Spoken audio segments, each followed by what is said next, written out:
जो मध्य प्रदेश आदर्श संगठन आज से नहीं, पता नहीं कितने लोगों ने अपने जीवन को खपाया है, कितनी पीढ़ियों ने इस मध्य प्रदेश के अंदर जनसंघ से लेकर के अटल बिहारी वाजपेयी मध्य प्रदेश के अंदर रहे। मध्य प्रदेश के अंदर ऐसे सुषमा स्वराज से लेकर के अडवाणी जी से लेकर के कौन कौन इस मध्य प्रदेश के अंदर उन्होंने अपनी भूमिका निभाई है। तो इस मध्य प्रदेश को आदर्श संगठन बनाने में जो लाखों लाख लोगों ने जो भूमिका निभाई, और आज वो यात्रा को हम सब लोग उसके सहयात्री बन करके आज द्रुत गति के साथ मध्य प्रदेश के अंदर आगे ले जाने का काम कर रहे हैं। आज सभी कार्यकर्ता, मध्य प्रदेश का एक एक कार्यकर्ता आज संकल्प ले कि इस आदर्श संगठन की यात्रा को और संगठन के विस्तार को, और जो आप देख रहे हैं कि सामने के जो चित्र हैं, इनको और आगे बढ़ाने के लिए आज हेमंत खंडेलवाल जी और मोहन यादव जी के नेतृत्व में हम सब संकल्प लें कि मध्य प्रदेश को देश के अंदर और एक नंबर राज्य बनाने का काम संगठन और सरकार के स्तर पर रखे। आज इतनी अपेक्षा के साथ मैं पुनः एक बार सभी कार्यकर्ताओं का, पूरे नेतृत्व का बहुत हृदय से धन्यवाद करता हूं। जय हिंद, जय भारत, भारत माता की जय।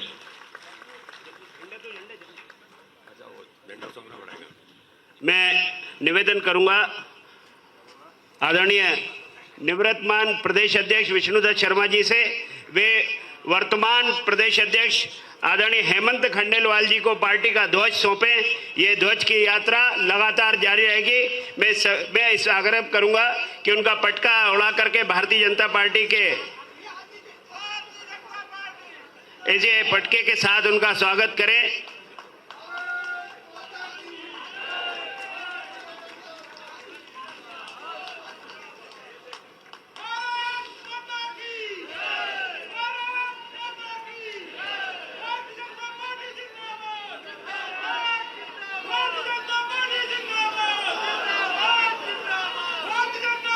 भारत माता की, भारत माता की, भारतीय जनता पार्टी। अब मैं इसी कड़ी में निवेदन करूंगा भारतीय जनता पार्टी के वरिष्ठ नेता, केंद्रीय मंत्री, मध्य प्रदेश के पूर्व मुख्यमंत्री आदरणीय शिवराज सिंह जी चौहान आए और कार्यकर्ताओं को संबोधित करें। आदरणीय शिवराज जी।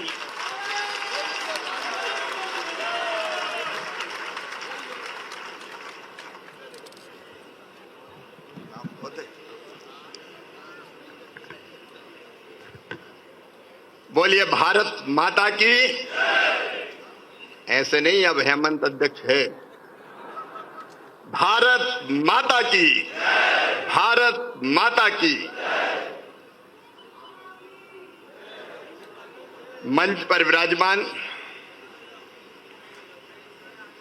नवनिर्वाचित प्रदेश के अध्यक्ष आदरणीय हेमंत खंडेलवाल जी,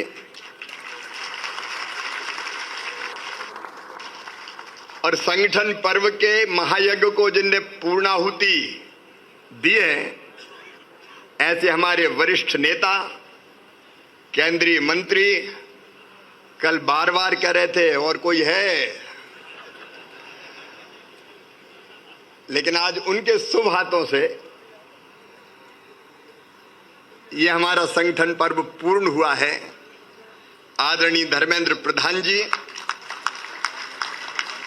आदरणीय शिव प्रकाश भाई साहब हमारे मार्गदर्शक, हमारे मुख्यमंत्री आदरणीय डॉक्टर मोहन यादव जी,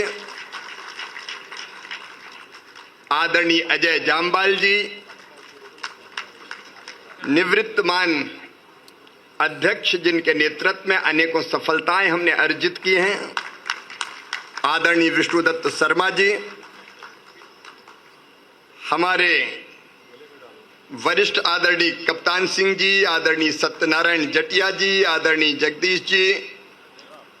सूची बहुत लंबी है, इसलिए आदरणीय मंच कहूं तो चलेगा ना। श्रद्धेय मंच, अब मंच भरा पूरा है और नीचे भी कोई कम महत्वपूर्ण लोग नहीं है। कार्यकर्ता बहनों और भाइयों, मुख्यमंत्री स्वयं माहौल को भगवामय बना रहे हैं।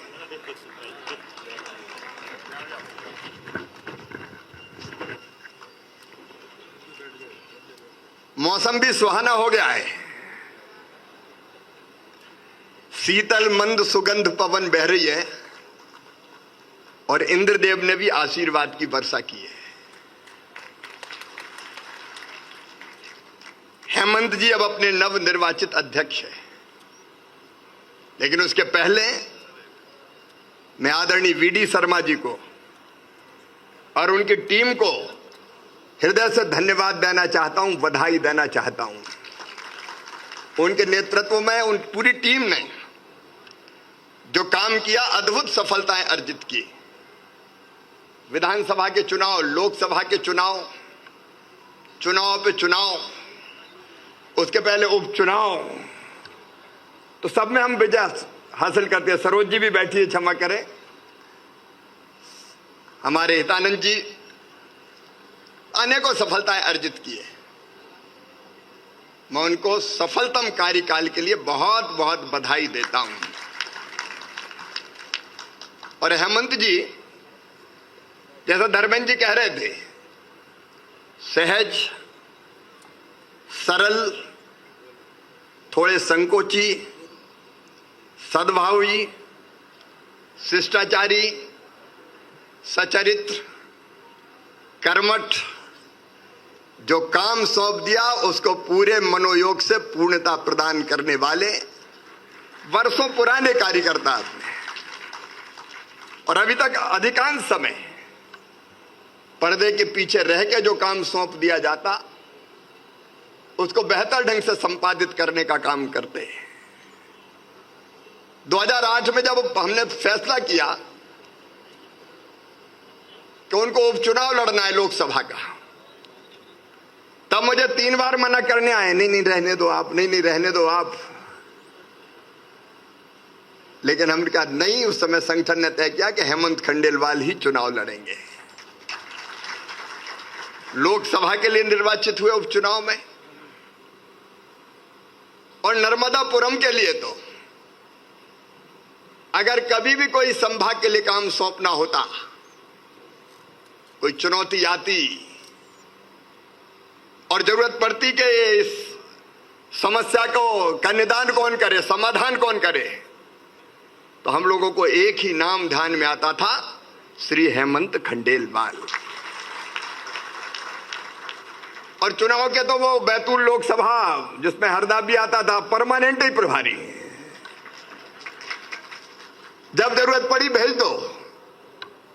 लेकिन जो काम हेमंत जी को दिया, उसको सफलता के साथ पूरे समर्पित भाव से उन्होंने संपन्न करके बताया। एक ने अनेकों बार बैतूल के संगठन से लेके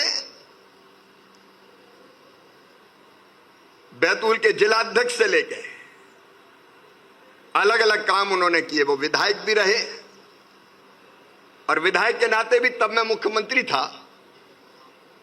एक आदर्श विधायक कैसे होता है, ये उदाहरण प्रस्तुत अगर किसी ने किया तो हेमंत खंडेलवाल जी ने किया। बैतूल को विकास को अद्भुत दिशा मिली उस समय, और उससे विकास की दृष्टि भी पता चलती है। वे कल्पनाशील मस्तिष्क के धनी हैं, नई नई योजनाएं उनके दिमाग में आती रहती है। आज मैं एक रहस्य उद्घाटित करता हूं। हेमंत जी ही थे जिनके साथ चर्चा करके हम स्कूली शिक्षा को और बेहतर स्वरूप कैसे दें, गुणवत्तापूर्ण कैसे बनाएं। जब यह बात आई तो हेमंत जी का सुझाव था, आज मैं सबको बता रहा हूं कि हर जगह स्कूल खोलने के बजाय अब प्रधानमंत्री ग्राम सड़क बन गई है।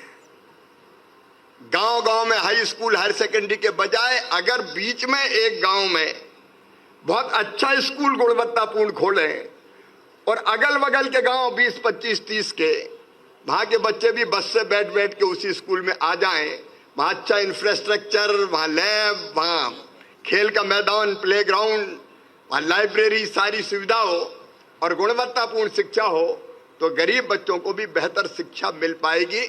उसी बीज से प्रेरणा लेके मैंने सीएम राइज स्कूल की योजना बनाई थी,